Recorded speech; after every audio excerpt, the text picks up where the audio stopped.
Okay. All right. All right. So, yeah. Right? I know.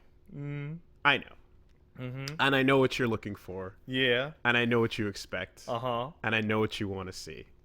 And uh quite frankly, I think this is where I don't know, maybe it's just the difference between you and I as human Uh-huh. beings on this planet Earth. Yeah. But even in the midst of my feelings being at the 11, Yeah, that's right. that you might not necessarily see me coming at this with that volume. Sure, totally. I always take what I consider to be, I hope, a measured approach in most cases, but there's a breaking point. Yeah. There's a breaking point. And I felt that breaking point was actually last week. and here's the thing, right? Sometimes it can be hard to maintain that level when the when the arena's yells for blood are Yeah. so deafeningly loud, it becomes increasingly hard. However, that doesn't change the fact that you don't want to ever, in retrospect, just be like the absolute, like, you don't want to look back on anything and go like, did you earnestly think that through? You know, did you earnestly, really, actually think it through? Now, I don't have the energy, certainly, and to say that I'm coming how many hours off of it? I'm coming 12? one night, maybe 12 hours off of the. Are we counting sleep hours? I mean, I got a couple. Because for me, I like to only count waking hours. So let's say like 6? 7? So off of Game of Thrones episode 5 of season 8, and well, here's the thing. First thing, right? One, mainly because again, you haven't seen it, and two, I've heard it's really good. and two, Everyone seems really excited. There's a lot of energy in the air. so I'm not even coming into this with a like full-on spoiler break. You know what I No. mean? It would take so long Oh, yeah. to even go into all of that. So I'm coming into this with detail free, Yeah. like talking Emotion-based. vagaries. Yes. Right? Mm-hmm. And if You build up your rant for 3 weeks from now.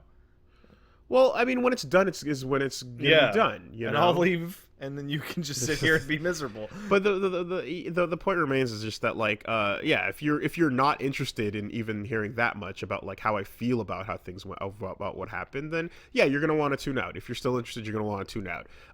Anyone who's just like, I can't listen to Woolie just be wrong and yell and scream about whatever, you might want to. I don't know what to tell might you. want to never listen to this podcast I don't know what to tell ever you. again. You know, anyone who's kind of just going, there's a hate train, and that's the end of it. Everyone just is hating on what's popular. I know when I know what it's like to like be on both sides of that feeling, right? Sometimes, and you know, you really do believe in what you believe in. I would like to take that particular sentiment to task as somebody all the way on the outside. Hate trains for popular things don't happen out of nowhere from the people who were into them. Hate trains for popular things that are a proper hate train come from outside. They come from people like me who go, I'm sick of having to listen about Game of Thrones. I don't give a shit, but whatever, right? This is different. This is everyone that I see going, man, I love Game of Thrones so all that shit was so cool, going, I want to die. I am so sad. How can I like Lost and Berserk and Game of Thrones? It's so easy to when you feel positively about something that a lot of people are currently feeling negative about, just group it all up into a single like thought. And I'm guilty of doing that myself. Woolie, haters are going to hate, apparently. And you know, that's like you said, there's times when it's like, okay, it's just fun to shit on this thing, so that's what's going down. So like, look at World of Warcraft. That's super real. It was fun to shit on WoW for like a decade before it even came shit. But to say that there isn't a core place where, at the very least, someone who's not just shooting out the vitriol, but actually like can give you reasons for why something is upsetting, or whatever the case is, then you can argue that maybe they shouldn't care as much as they care, right? You can definitely say something about that, but we can't pretend that I'm not. You're saying when I say this shit the bed, I'm grabbing you and I'm walking you over to each piece of feces and each spatter. Pattern, and you're going inhale, and I'm saying, look, do you see that? Like, I'm not just saying you shit the bed. I'm showing you the poop, the evidence of the poop. There's poop. Each piece, There's poop there, right? That one's a little chunky. This one's liquidy. Like, this one looks suspiciously like a coffee cup. We are identifying them all individually, and it's really not just this hand wave. And of course, Twitter's not the place to have that kind of full on. Oh, I have my own comments on that. But boy, oh boy. Uh-huh. Man, oh man. What? We got new terminology required to handle what is happening right now. Is it called a brotherhood? I mean, on Twitter, I was trying to find the words. There will be a word. What did I say? I said like Omega Flub. Yeah. Turbo Botch. Well, honestly, depending on how this turns out, I would be very on board with saying that the piece of media or whatever got. Sure. Because that is to the point. But and easy to say. But when I say omnishambles, when I say what, like the ultra choke. Really, what we're looking at is it's of course it's the prequel trilogy for a new generation, but you also mentioned we were talking about a little bit. You also said now inject the Matrix, inject that with the Matrix sequels, right? It's bigger than ever. It's so much time invested, and what we're looking at is the most currently unsatisfying conclusion to something that had such high quality writing and events occurring in its early episodes, and characters behaving in manners that were like realistic yet and like not, I don't want to say unpredictable, because predictability, we can debate the definition of that, but ultimately like characters behaving in manners that were consistent and compelling, and how it's like we jumped from seasons like, I don't know, like 9 through 11 of The Simpsons straight to season 29. Right into zombie form with no transition, well, that's not true. Some might say that after season 4 things started taking a turn for the worse. Season 9 is what is defined as the first season of Zombie Simpsons. The Tumble Prime, yeah.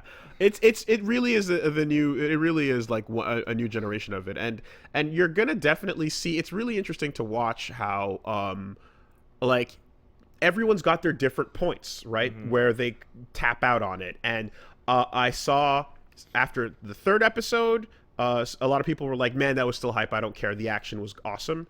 And it was the cinematography was cool when it wasn't impossible to see.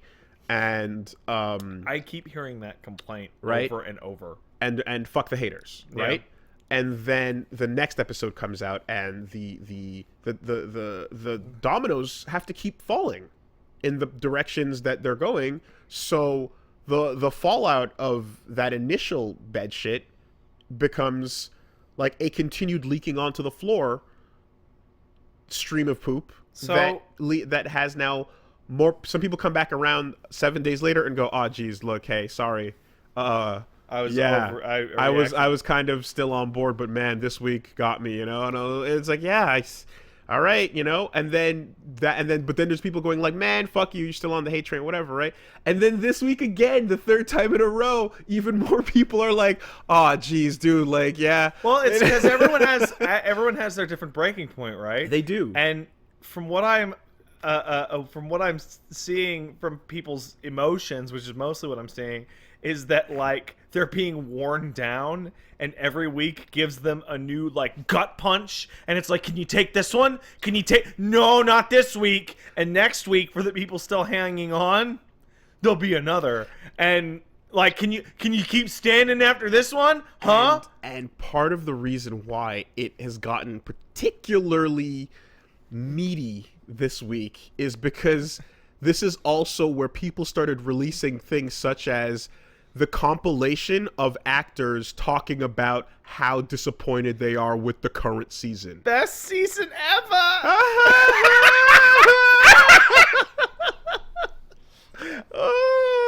Like, dude, could you imagine like red carpet interviews with Natalie Portman, Hayden Christensen, and Ewan McGregor? Yeah. Like the day after, with them just going, ooh. Ironically enough, they were all really good at selling the crap. Like, they were really good. And you know what? I'll give Ewan McGregor props. I think he's still actually really good in those movies, despite the terrible writing that he was given. I mean, dude, like, we actually saw what you got a nice example of like how Hollywood treats fumbles, and professionally how you're supposed to treat a fumble is you just don't talk about it, and maybe 10 years later and you just go, and then you move on, right? Yeah. And that clip with Emilia Clarke just going, best season ever, oh my god, right, is hilarious, and then you follow it up with like them doing multiple interviews with everyone. So they cut to another dude, Onion Knight, who's just kind of making faces while they're saying, how did you think he'd goes? And he's just like, you know what started this? You know what was the first time that I saw this behavior like overt and like it couldn't be ignored? It was Sad Affleck. Okay. It was Affleck doing those interviews for Batman v Superman, in which he looks like he wants to melt into the floor, and he just couldn't hide it. And then there's what was there? There was the dude who plays what's his name? Anyway, there's another character sitting out there doing a thing, and they're like, yeah. So how do you feel about the season or whatever? And he's kind of just like, yeah, like. I mean, after that last season, like, remember how that last season went with, like, character development? Yeah, and look at all that shit, yeah. And then the guy who plays Grey Worm is just going, like, oh my god, dude, oh my god, like, wow, you're going in, they're all, what we're seeing is all the actors had an inside joke amongst themselves. That they were now living in schlock. For a really long time, right? And they've been cracking jokes and drinking and just going like, to each other for like a year now. and we're starting to see the light cracking, from behind the door. And see, here's the thing, right? A lot of them made their names on that show, but like it's not their fault that the show is doing what it's doing. So they're all scrambling to get out and be like, yeah, it's because the consensus agrees with their internal, jokes and feelings. So they're like desperate to get out from under it and be like, I know, right? Huh? They gave me this piece of paper and said, read this shit. But at the same time, because they've all become huge off of it, there's a level of clout that they do have now where they can say these things and more or less be fine. Like the Mark Hamill, what are you going to do? Fire Luke Skywalker feeling.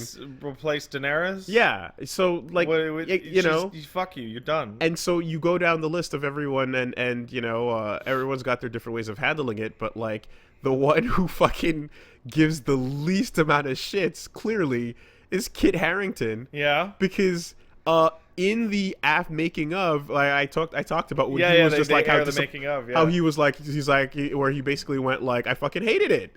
I hated the fact that this event happened, and then he goes, anyway, I don't know, whatever, it'll be fine, right?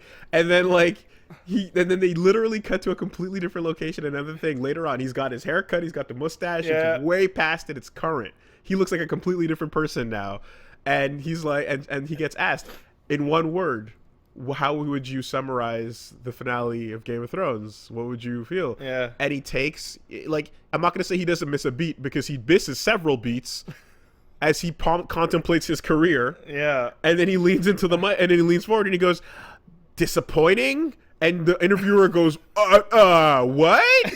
Wait, did you say what?" And he goes, or epic? I don't know, one of those, whatever. And you see, he's one of those dudes where he's just like, "I don't give a fuck. I guess I do. I'm still trying to act Reminds right. me of I don't know. Reminds What is this? me What is of- this Hollywood shit?" God, what's his name? He's the guy who plays Edward in Robert Patterson. Pattinson. Robert Pattinson. It's like every time he gets interviewed, he's like, "I fucking hate Twilight. Twilight's the worst." Just like straight up, like that shit is garbage.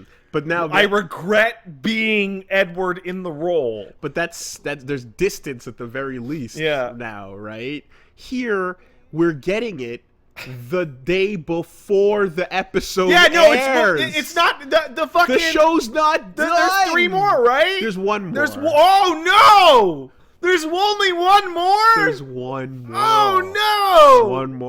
One more. And you're getting all of this in the middle of it. Like, you haven't left the theater and the actors are telling you about how bad the prequel trilogy is. So you know what? I want to grab that point, because one of the things that I've been was really annoyed when I left the house, and I thought more about it as I came over here. And it's like I went on a little mini rant last week about like spoiler etiquette and how like I have never seen so many people just stop giving a fuck at all. At all. Yeah. Like, I know exactly what happened last night, and I have been avoiding this shit for 8 years, right? And all I can come up with is this is people's way of dealing with the fact that they are so hurt and upset, but also it is a cosmic warning to not give a fuck. Like, this only happens when shit goes bad. And I was talking to Paige about this. I was like, I feel like in a 74-hour movie, as you described it last week, that people like blowing out just open spoilers like the day before the finale about like all the crazy shit is like when you get to Cloud City and Empire Strikes Back and somebody yells out, "Yo, Luke's is son," right? Mm-hmm. Like, that's weird. And now I think about, it's like, this is a warning to leave the theater before you get to it. This is people streaming out of it, and you're like, "Oh, is it over?" And you're like, "No, Don't go no." in there. Return your ticket. People streaming out. Like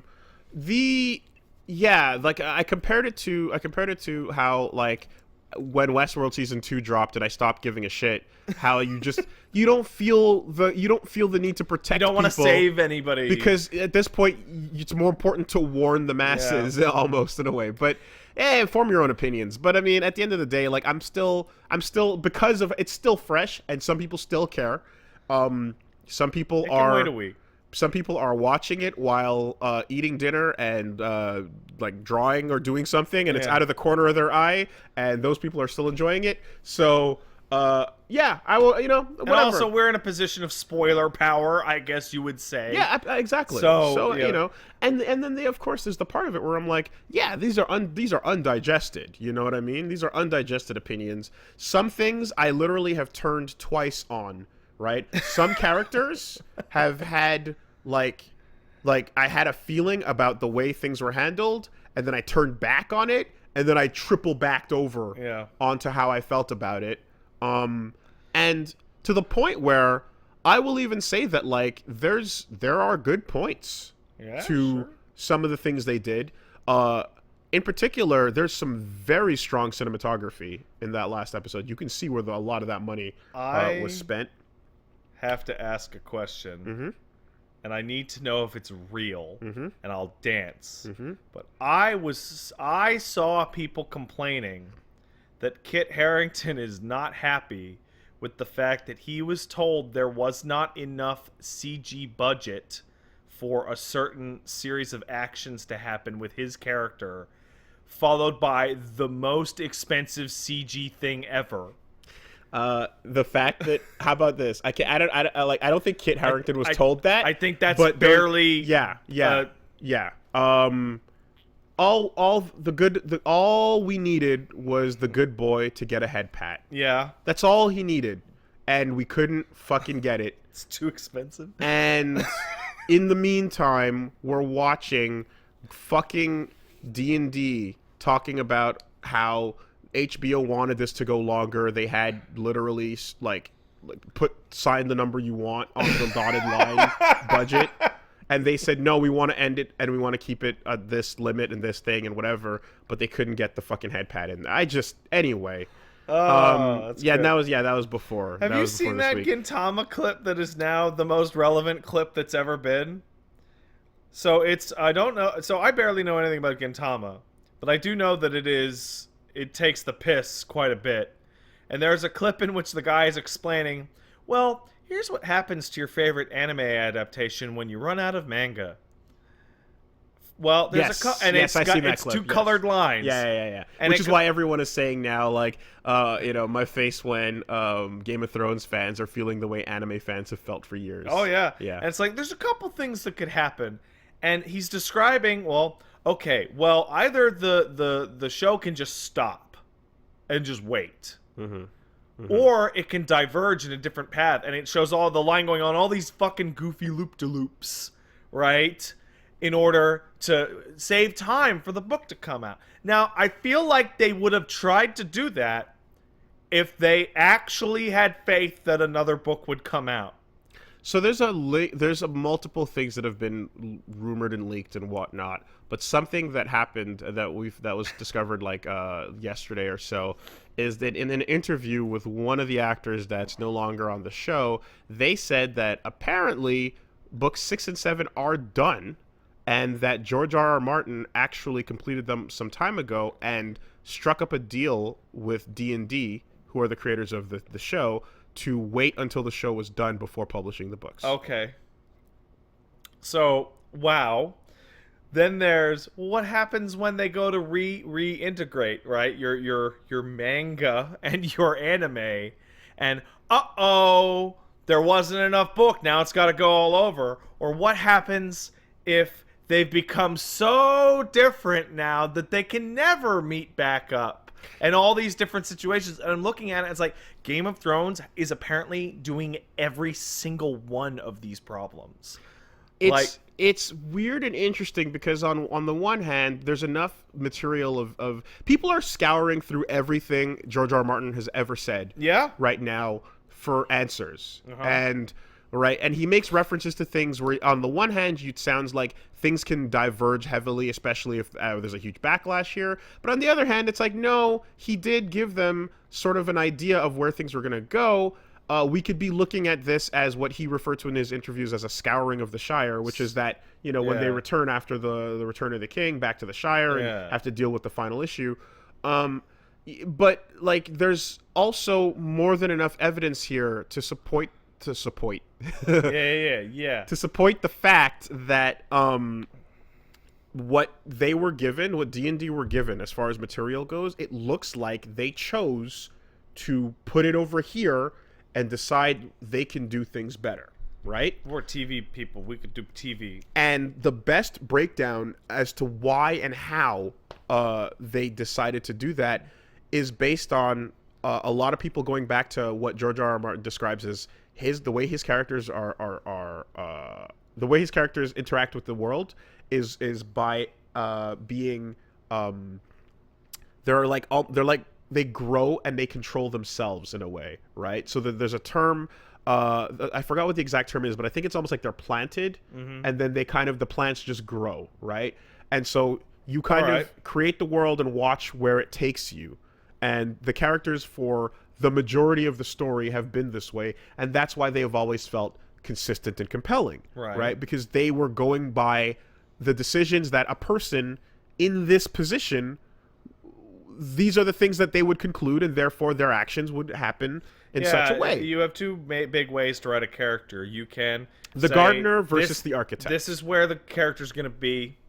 I got to figure out a way to get this character from here, which is farm boy, and over here to old man Jedi in a hermit, right? Like I gotta figure out the path. Alternatively, if you're going to write a long form thing and you're confident, you can say, well, this thing happened, and just say, well, how would this person deal with this, and just put them wherever the fuck they would naturally go. And just do that. Constantly. I went back to the wiki and just read the synopsis of every episode going through from the beginning. Just to refresh myself on like my feelings. And the amount of density in those first 2 seasons blows my mind. Yeah. Like the amount of places the camera was cutting to, the amount of characters they were tracking that were all up to their own things. Yeah. And how they would intertwine is fucking masterful, right? It is a intricate weaved web work of just, it's a loom of characters, motivations, and interactions clashing and then coming together. And it's the idea of the garden, right? Yeah. Where they're gonna go their ways. Now, some people were saying that, like, in fact, the problems with some of the books are the fact that by gardening, it just becomes a forest. Yeah. And he's having a hard time taming it to get where it needs to go, Right. right? The plotter, or the architect, is the one who says the structure of the story needs to be this. This is where the story's going to end. This is where it's going to begin, and I'm going to go. Exactly, and you just plan, and you just put out the Lego blocks and the road, and you pave it, and you make the characters go down that road. Yeah. And that's where they're going to go. No matter what in the past has spurred them, they have to go this way. And hopefully the road they're on doesn't go against what you've put them in. You know what I mean? I'm not going to say that either one of these styles is better, but I will say that if you write a character one way, it's going to be real difficult to make them be written the other way.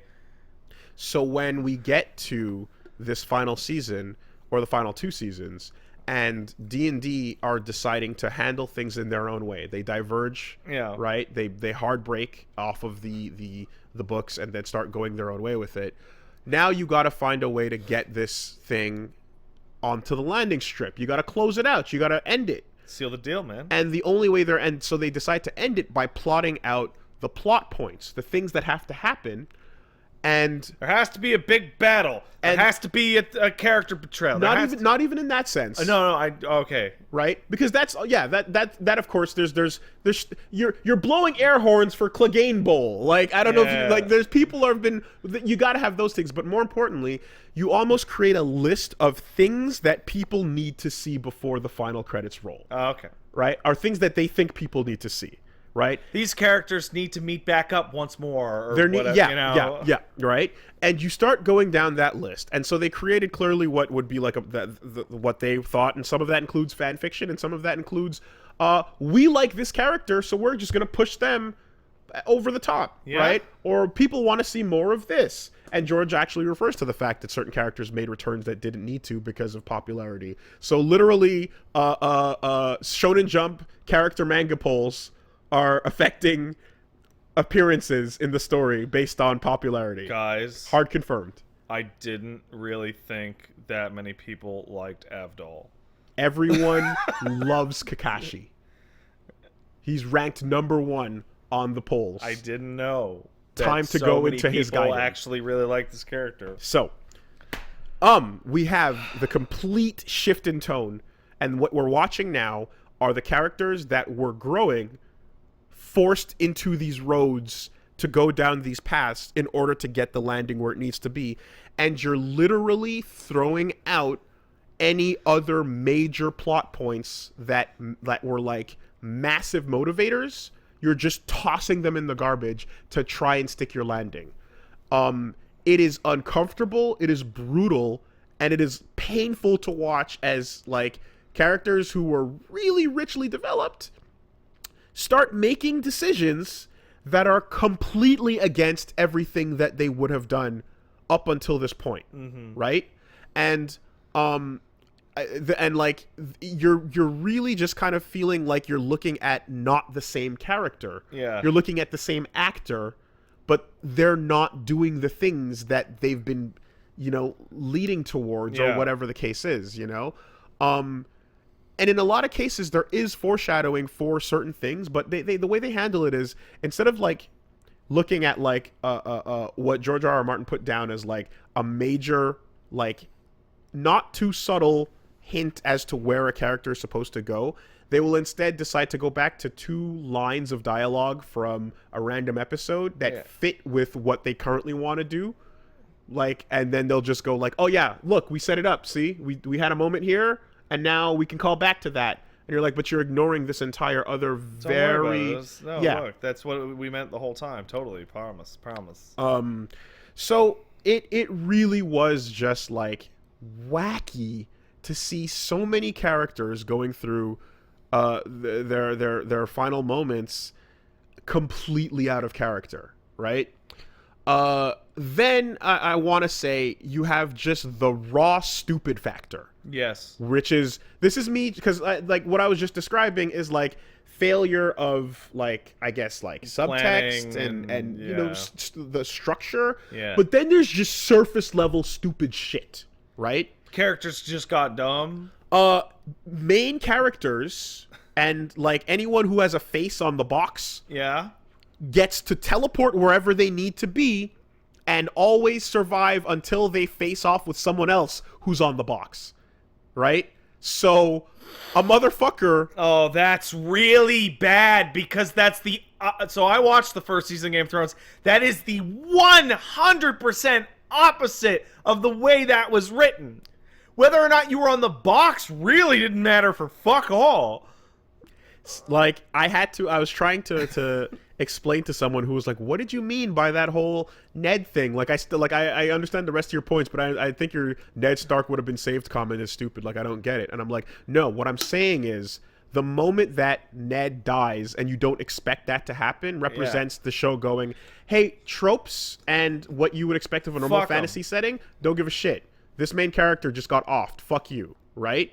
We're going to play with the results of that now. Most high-profile actor on the cast. And you would never expect, like, the story to let a character like that die. Yeah. And they do, and then they roll with it. In this version of the zombie Game of Thrones we're watching, the start work, we're watching a place where not only would that character have survived, but they would have made their way, like, they would have out had of a triumphant escape. Until they and they would have continued to survive until they faced up with another major character. Yeah. So literally a motherfucker who's out in the ocean on a fucking boat that explodes just survives it and washes up to shore just in time to have a final boss battle with another character that matters. It's funny because Red Letter Media likes to use this terminology when they talk about movie plots, and I actually find it totally appropriate. Is when they say that, like, this is some video game shit, when it's like the plot line goes along the lines of, this needs to be a final confrontation. This needs to be a big epic moment. Why? Because we need to have a big epic moment. Yes. Or we need to have a And final... so much of the show, because of the Gardner effect, has had these characters going in their own directions away from each other, that the process of bringing them back together has required fast travel. And sometimes multiple times per episode. Wait, what? Sometimes... But, okay, even I know the distances involved are like weeks of travel between every single major location. Dude, it is unclear how fast a dragon flies, man. Sometimes a dragon can make it from here to beyond the fucking wall and back in time for lunch, and other times it takes days. It really doesn't... Who knows, right? But... and there's a bunch of fantastic gifs. But you need to know how much time is occurring in the story. There's a bunch of fantastic gifs of things where, like, a character is like, oh, you want to go home to Winterfell, don't you? It's like, yeah, all right, then go. And then it just, a pause screen comes up and selects map. Would you like to fast travel to Winterfell? A loading screen. And then suddenly they walk in the gates like there's no problem.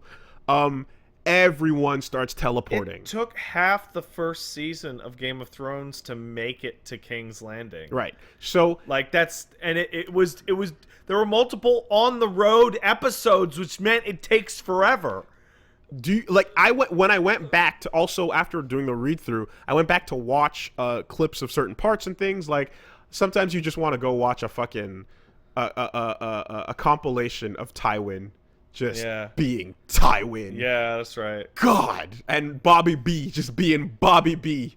Robert Baratheon. Yeah. The GOAT. Sometimes you just want to go back. But yeah, there were episodes of people on the road, right? There were episodes of fucking the caravan going down to King's Landing, or Arya going on her fucking slave journey. Come to think of it, in that first season, there is not a single episode in which a character is not on the road to a far off location, and the whole episode is them on that trip. And you learn things about the character, and they learn things about the world, either based on what's happening on the road. Either from Winterfell to King's Landing, or King's Landing to the Eyrie, or Winterfell to the Wall. And they were all, like, in episode time, they were all given enough, like, leeway to be like, okay, Winterfell's closer to the Wall than it is to King's Landing. And I know that because Jon and Tyrion got there before Sansa and Arya and them got to King's Landing via episode count. Now, here's the problem.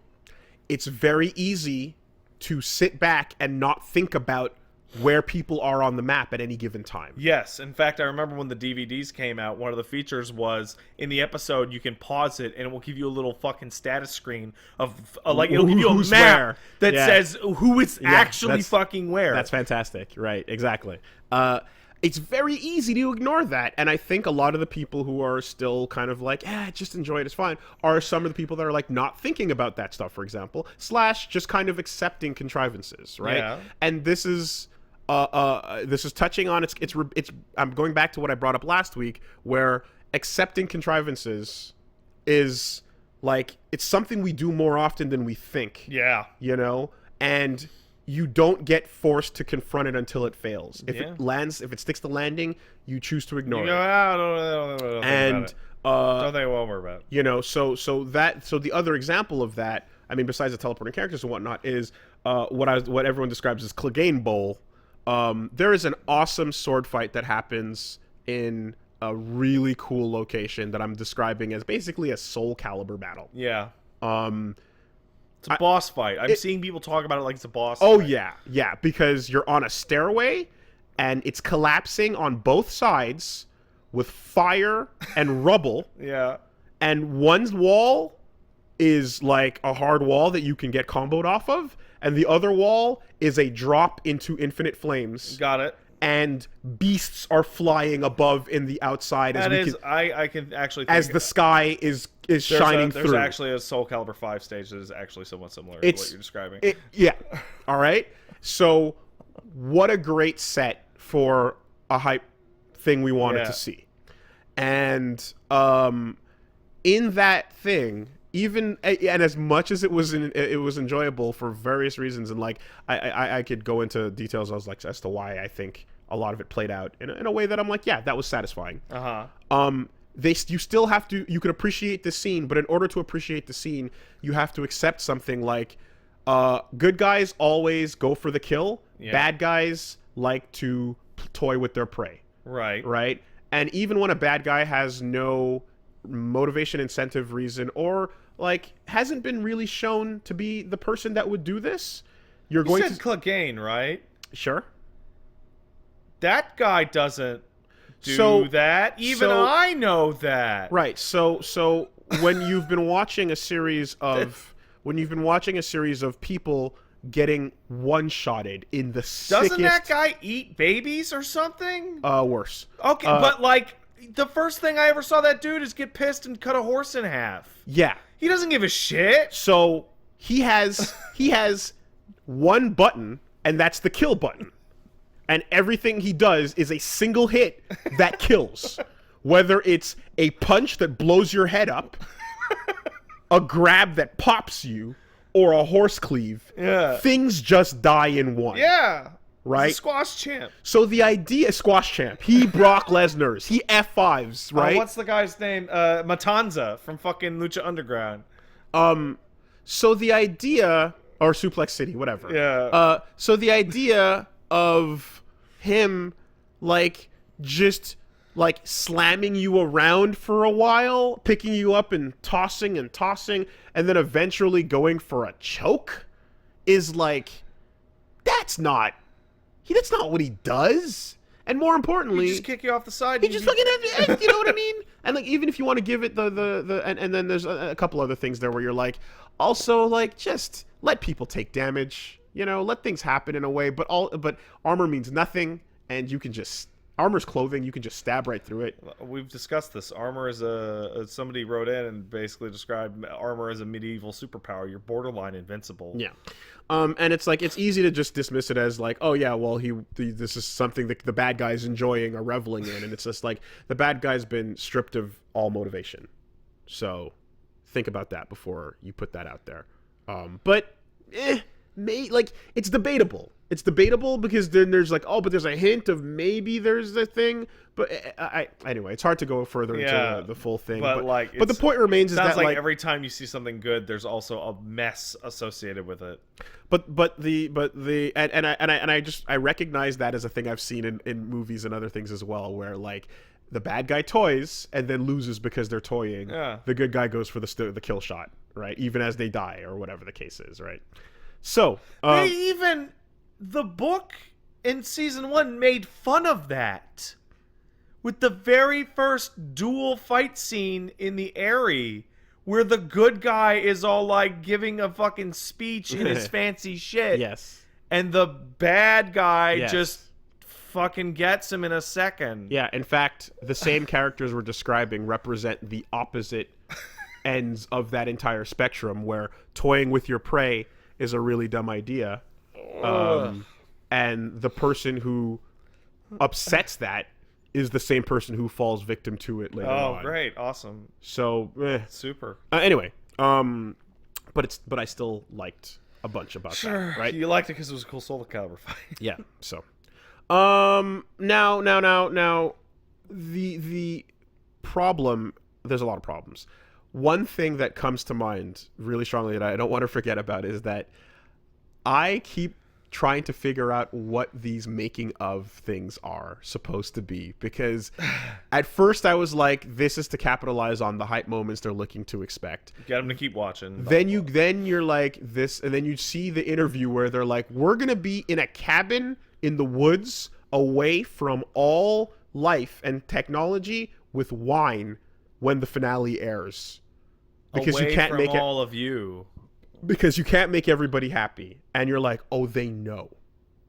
Right? So what is this? At, is this like, just to at fucking first, soften it? At first, I was like, oh, they're just saying that, like, some people are going to love it, some people are going to hate it, and they just don't want to deal with the flack, right? Yeah. But then you start seeing the cast laughing at everything that's happening, and it starts to paint a different picture of, like, oh, they're kind of aware of what's going down and are really trying to head it off at the pass.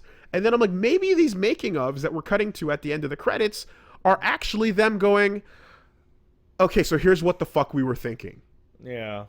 And the end result is there's this screenshot of goddamn, whether it's Dan or David or David, I don't know which one, but it's just them sitting there in the same background, and I'm like, every time I've seen this shot of you going, well, we were hoping that the viewer would forget that this happened. Yeah. And you just go, I fucking hate this screenshot.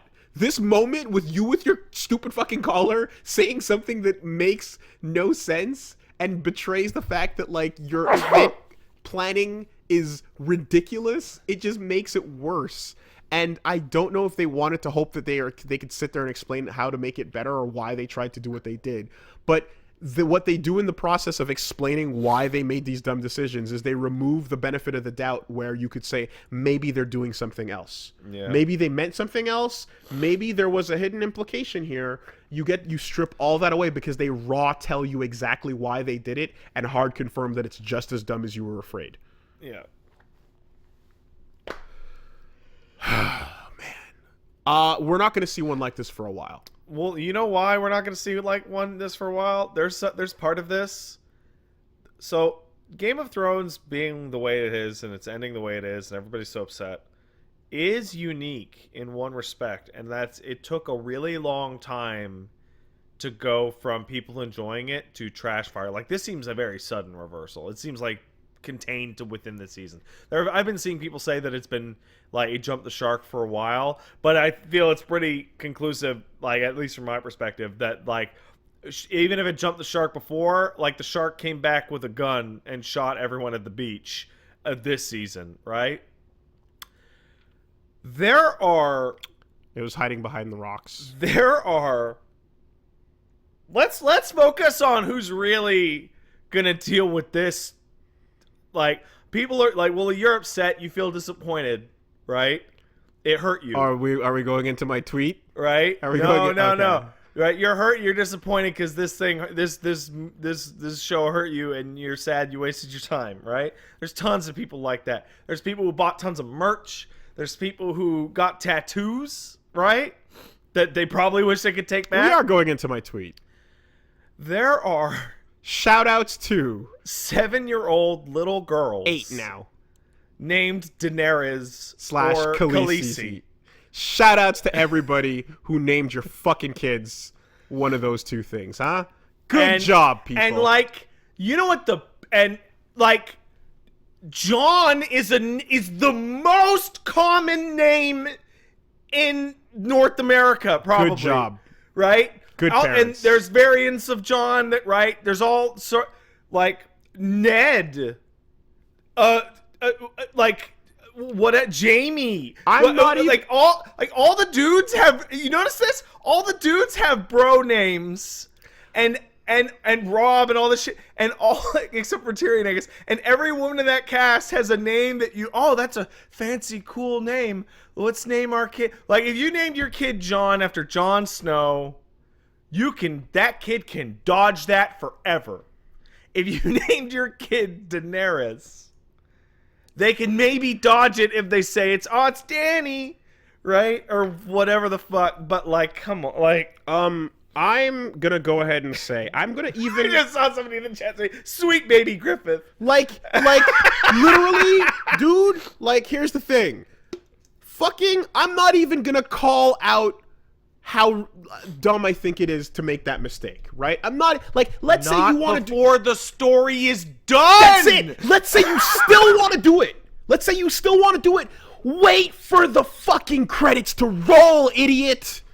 Wait for the smoke to clear. You don't know what's gonna happen. You're committing in the moment, okay? And this is not a tattoo on your body. It's a human being you're fucking cursing with this name. Literally, wait for the shit to fucking end. And here's my favorite part that I realized as I was formulating that. It's something that you can't even explain to that kid for real until they're like 15, because the show's too fucked up for the kids to watch. Now, like, the kid can't even, like, okay, fuck it. Well, I'm gonna have a kid, I'm gonna name him Sephiroth, right? I can let an 8-year-old play F7. They can find out how stupid I am. You name your kid Tyrion, guess what? Hey, do you want to see a scene with Tyrion in it? Can't. His dick's out and he's fucking a bunch of whores. You'll have to wait till you're older. Again, I'm gonna double benefit of the doubt, right? 1, wait for the shit to end, right? I'm not even gonna tell you don't do it. Just don't do it yet, right? Yeah, do it later. 2, name your second child Virgil. 2, you can never predict the future. So let's say someone decided to name their baby Anakin. Somebody in the chat just said Dumbledore, which I think is dead on as well. Yes. But here's the thing, though, with Dumbledore, let's say you decided to name your baby Anakin after the first trilogy. Okay? Okay. Oh, ooh. Right? Ooh. Oh. You're fine. That's not your fault. That kid will be 25 before it becomes bad. When the revisit occurs and retroactively fucks your name up, people can kind of go, not your fault, man.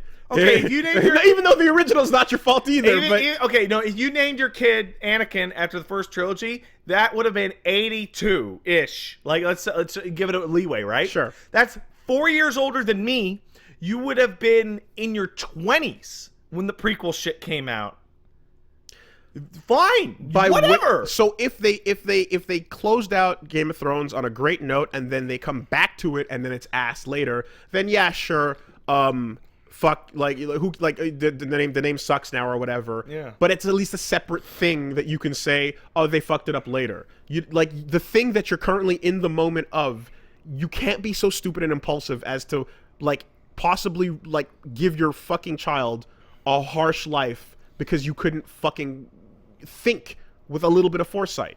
You I'm named hard your kid calling. Starland Vocal Band? I'm hard calling that the end credits are going to drop, and that they're going to drop a logo tease. Maybe not even footage, because who knows if it's even filmed yet. But they're going to do at least minimum a logo tease for the fucking whatchamacallit, Game of Thrones Before the Storm, because the prequel show is confirmed. And you know what they're going to do after Game of Thrones Before the Storm?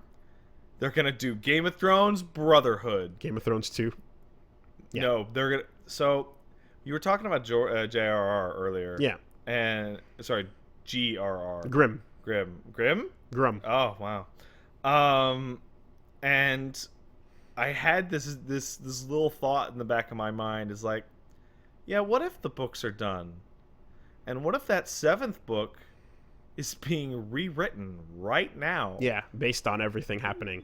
That's what I said. Based to fix what Yeah, would that, because like say you're a big author and you get this movie deal, whatever, this show deal, and you're like, oh, I get to see what people are gonna think of my ending years in advance of having to actually write it.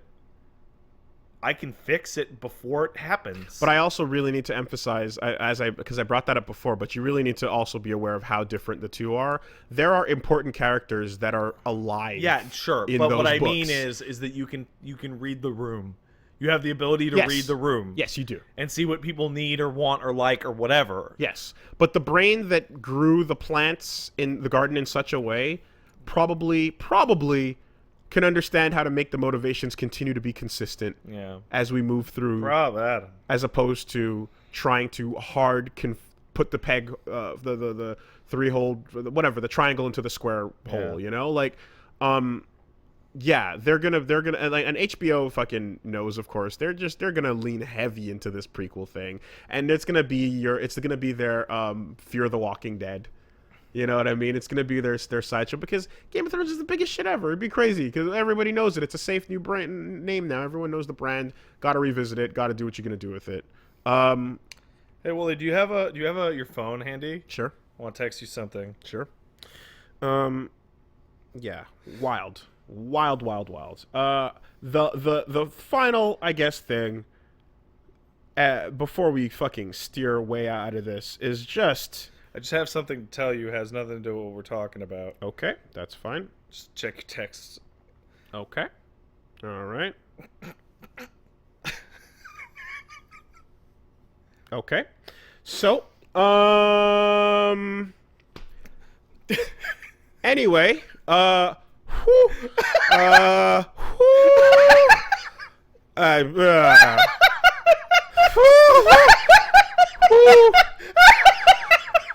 whew, okay. Well, yeah. So what I was going to say was that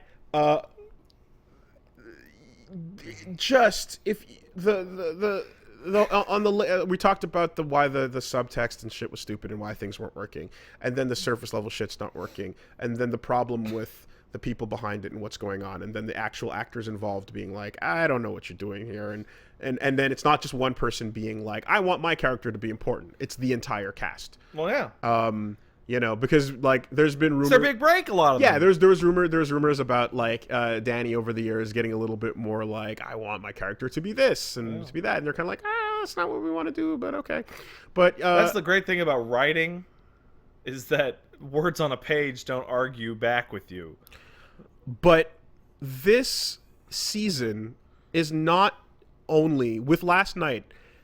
It's not just shitting on and arguing with and going completely contradictory to every season prior to it. Mm-hmm. It's literally fighting with itself. Yeah. The last episode and this one are fighting with themselves because God, how can I even...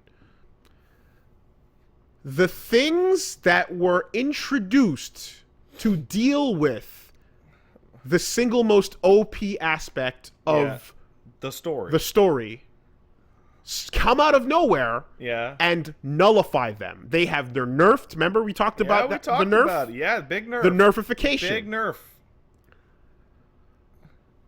I expected something along the way they previewed this, the way this was going to happen. I expected literal armor to show up on these OP things Yes. Okay. to solve the problem. Sure. Not only did I not get literal armor, I got something way better, way thicker, and way more impenetrable. Plot armor. No! When the character puts themselves in the exact same situation that failed twice before, and the plan when they go back and decide what they're gonna do to address the fucking issues of their weakness is to not address the issues and try again, right? Yeah. It's I got knocked to the ground, get back up and run back in there, Naruto. Just keep running in there and keep getting knocked down, and as long as you keep getting back up. You do it. Literally no plan, no thought, no idea of how to deal with the situation. Just try again and hope you get lucky. And this time, you get fucking lucky. How satisfying. Right? Your enemy has a gun and is shooting at you from 20 yards away. Your friend just got shot and died on the ground next to you. But I'm going to keep running in and hope that I can dodge the bullets, though. And in the back of your mind, you're like, yeah, 21-foot rule. Yeah, 21-foot rule. I can do it. Serpentine. Yeah. Right? Unpredictable. And then the story rewards you and says, good job. You did think of the right solution. You got super in their face and you dodged all the bullets. Good job. Good job, buddy. Dodged every bullet. Holy fuck, dude. Every time someone draws up maps of these things and shows you like the placement of where things are and like how it's one of those like you can like do a Madden football drawing of the nonsense. People have been editing things in ways where they're like, let's take this piece of shit and make it less shitty by just reorganizing the shots to make more sense. And that's where it's brutal, because you're like, oh, it's still a fail, but it's like, this is the worst version of the worst decision. You weren't even doing the best variant of your bad choices. You were doing the worst one because someone rearranged your shots to make them better. You know what that reminds me of? My most hated superhero movie ending. And of course, everyone is unsurprised that I'm going to start talking about fucking Superman. Because in Superman Returns, we spend the entire movie going, oh my god, kryptonite, man! Holy shit! That shit'll fuck you up, Superman! You got stabbed by the kryptonite just a little, oh my god, you're almost dead. Superman, how are you gonna deal with this big fucking island of kryptonite? I'm gonna push on it really hard because I'm Superman! I know there's a lot of kryptonite, but it's big, but I'm so strong, it's gonna push it. I'm gonna push it into space. I'm Superman. And I remember being just like, holy shit, what the fuck is the point of the movie? If you can just do this, how the fuck is kryptonite even a fucking problem? Like, Jesus Christ. Just gotta be motivated enough. Like, it's so bad. You just gotta feel it in your kokoro. You just gotta feel. The movie is rendered totally pointless. You just gotta feel it. You just have to get motivated, and then you can. Yeah, it defeats everything. So it's the same thing, and I know. It's placebo.